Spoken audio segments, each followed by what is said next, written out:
sorry, I kind of got caught up in the excitement, the fervour, the hysteria that has been going on in the comic book community over the last couple of weeks. See, this is what happens when I stop doing kind of regular comic book videos. I miss out on all this excitement. Oh my goodness, the comic book community has been getting itself in a right tizzy, haven't they? There's been drama, catastrophes aplenty, and this is kind of my reply to everything that's been going on. And I want you all just to calm down.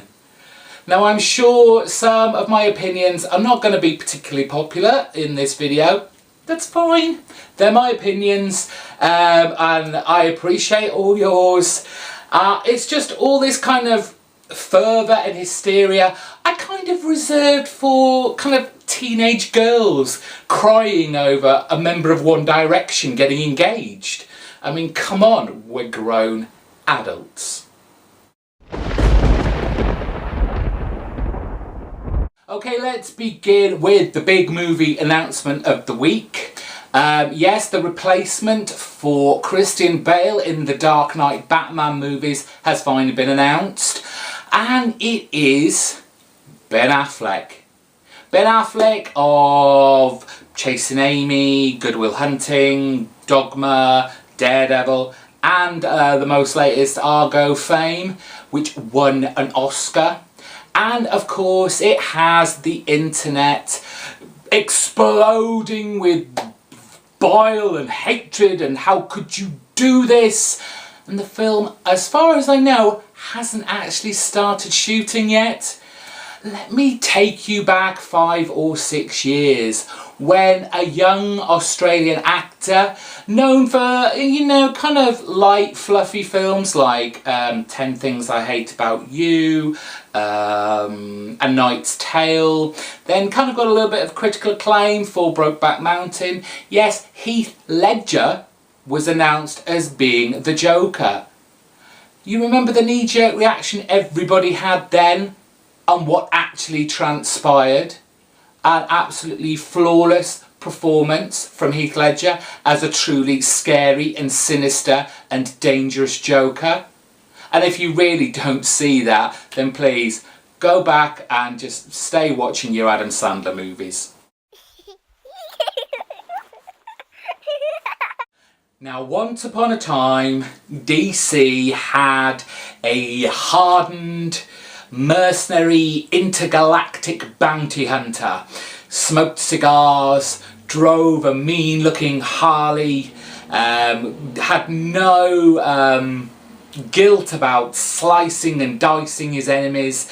He killed his whole entire race, and his name was Lobo. Now, he used to look like this. Pretty scary looking character. Wouldn't want to meet him down a dark alley. We have our new 52 people. And people change. People don't look the same. And this is his new redesign. Okay. It's very different. I just laugh. I laugh at this kind of thing. And all I can really say to everyone that's got really het up about this is the DC universe as you knew it no longer exists. And you have to get over this. Whether you like it or not, it's happened. We're 2 years almost down the line. It's not going to change for a long, long time. And if it does change, there's no guarantee it's going to change back to how it used to.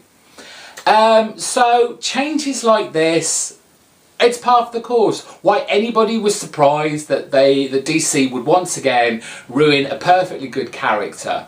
What confused me a little, but after reading a little into it, was that we have actually seen old Lobo in our new DC 52, looking pretty much like he used to. But apparently, a little twist here, that isn't the real Lobo. This is our new Lobo. It happens. Things move on. It's like saying you get offered this and you're still hearkening for this.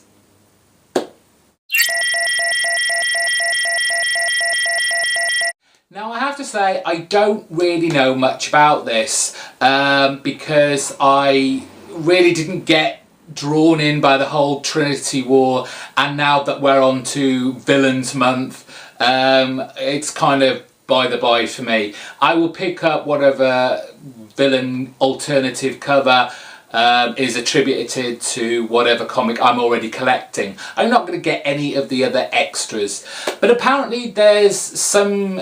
this is what I don't get. There's some confusion about these 3D covers that DC haven't printed enough, so people are worried that they're not going to get them, or they want all of them and they're not going to get them.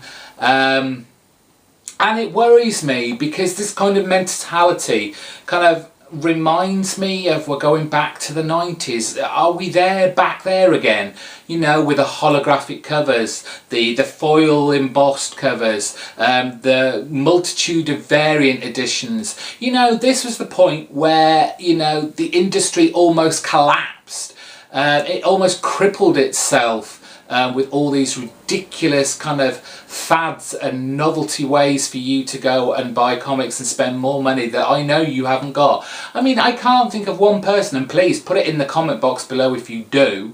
I don't know anyone who collects every single 52 issues of DC Universe. If you do, like I said, let me know, because I want to marry you. You clearly have far too much money and you can give it to me instead.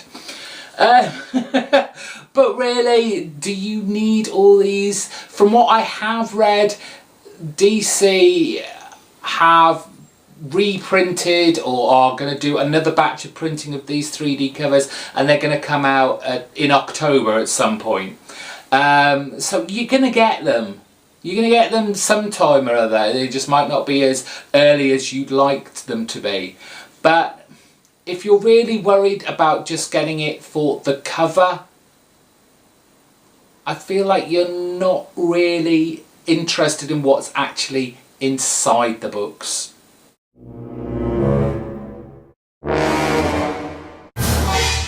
And finally, yes, this is kind of a bit of old news as well, but I thought I'd throw my 2 cents worth in. And it was a conversation between Kevin Smith and Grant Morrison, where Grant Morrison gave his opinion about the end of The Killing Joke. And it just caused a huge big furore. I was like, I couldn't really understand it, because personally, Grant Morrison didn't tell me anything that I thought I'd already read. And that was the fact that Batman, at the end of The Killing Joke, killed the Joker. And I could kind of understand this because I saw it as a tale that wasn't within DC continuity. This was an Elseworlds tale. But